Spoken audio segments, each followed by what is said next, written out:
Hi guys, today I'm going to talk to you about Natural Collection. Not a brand I talk a lot about, and to be quite honest, I don't know if it's the packaging or the stand, there's just something about it that's not mega appealing. But when I've spoken about very low end kind of budget beauty brands in the past, lots of you have said, why do you not really look at Natural Collection? I don't know, it just doesn't really appeal. But lots of you told me that the lipsticks were amazing. I know last year on your recommendation I picked up Raspberry, which is a gorgeous colour for autumn winter. In fact, I'm saying last year, I keep thinking, oh, that happened last year, and it happened like 3 years ago, so it could have been ages.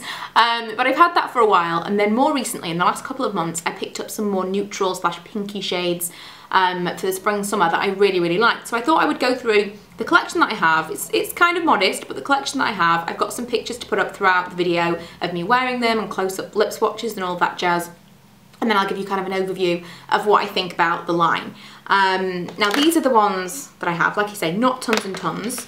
And I will pick them out at random. I do just want to kind of separate one particular one because it's broken, and we're going to talk about that at the end of the video. So I have 5 colours to show you. I'm going to start with Raspberry because, like I say, that was the one that you guys told me that I needed. And it is still one of those lipsticks that I think is such good value for money. The colour is amazing. It's so opaque.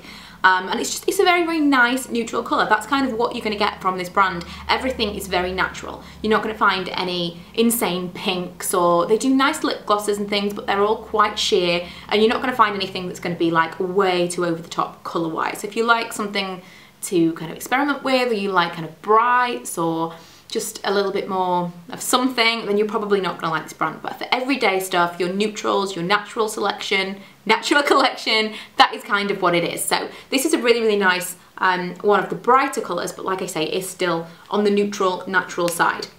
So more wearable, more everyday. I have then Rosebud, which is one that I picked some up because I was looking for a nice mid-tone pink. I feel like I haven't said that in a while. Mid-tone pink. I love a nice mid-tone pink, and I keep saying I'm going to do the video where I talk about all the mid-tone pinks that I like, but I feel like we're now out of season for that, and we're going to be more into the deep dark neutrals and the berry reds and the wine colours. So I feel like mid-tone pink video may have to wait until next spring now. But this was one that I picked up in that search. I didn't realise it was kind of metallic. It has a slight frost to it, nothing too mad. I still really like it. I'm not normally a frosted lipstick kind of fan, but I really like this one, and I think it's very nice. It reminds me a lot of Bombshell from MAC, only Bombshell from MAC is much more frosted. This is actually one, it's kind of the right side of that for me. So it's kind of a nice mid-tone pink, slight amount of frosting, so it gives some dimension to the lips. But nothing too crazy, so I still really like that one. The next one I have is Pink Mallow. I think this is the first one that I picked up. I got this one by itself, and then I got some more on 3 for 2. Pink Mallow is one of my favourites. It's actually not the most flattering. When I first got it, I thought, wow, this is amazing. It's the most perfect pink for my skin tone, but I do think it's a little bit pale. It's a little bit pale to be so opaque, and slightly too maybe blue toned. I don't know. There's just something about it that I don't think does sit as well with my skin tone as I thought it did. I need it to be slightly bolder or slightly darker. I think, you know what I mean? Sometimes it can be a little bit pale for your skin, and that's not really for me anymore, but I did initially really love that one. Then I have Rose Petal, definitely not for me. Too nude, just too nude. It looks like concealer. I think even on camera it looks like concealer, just too nude. I think we can just leave it at that. Nice creamy consistency, a decent opaque lipstick, but not for my colouring at all. And I'm pretty pale, so I don't know who that would be for, but not for me. And the last one was a real, like I was swatching them all yesterday and taking pictures for a blog post, and then obviously for this video. I was like, wow, this is really nice. And I picked it up thinking I wasn't really going to like it, but it was another neutral, and it was obviously a 3 for 2 at the time, so I needed a third one. And I was really surprised. In the tube it looks kind of brown and taupey and not that great, but on your lips it's a little bit sheer, so it's not, it is sheer, but it's not sheer. I don't know if it is sheer. Let me just swatch it right now. It is, they're all a little bit sheer, but I think because it's so close to my natural lip colour, I feel like it's sheer because it's not very bold when I wear it. But it's such a beautiful colour. It's a slightly deeper, darker nude. I mean, if you compare it, when you see it on the pictures, it looks quite nude. But then if you compare it in the bullet to, if I can find it again, the proper nude, That's kind of mad, isn't it? This is the one that I would have picked up saying this was a nude, and this I would have thought was a much closer to the lip colour that I'm wearing right now, which is MAC's Velvet Teddy. I thought that this would be more like this, and it's not. It's really, really not. It's just nude on my skin tone, so it must be slightly sheer because obviously that's not my skin tone, but I would really, really recommend that one. I'm massively impressed with that. That's the one that kind of I've come away from this little post as thinking that is a really, really great colour. Now, on the whole, the formula is really, really nice. I have nothing against this kind of cheap, plasticky packaging. It's just, I don't really care what the packaging looks like. For $1.99 for a lipstick, it's an amazing value. For the most part, the packaging is pretty sturdy. You know, the lids stay on, some of them don't. That's not great. Can leave a little bit of a mess in your handbag, not what you're looking for.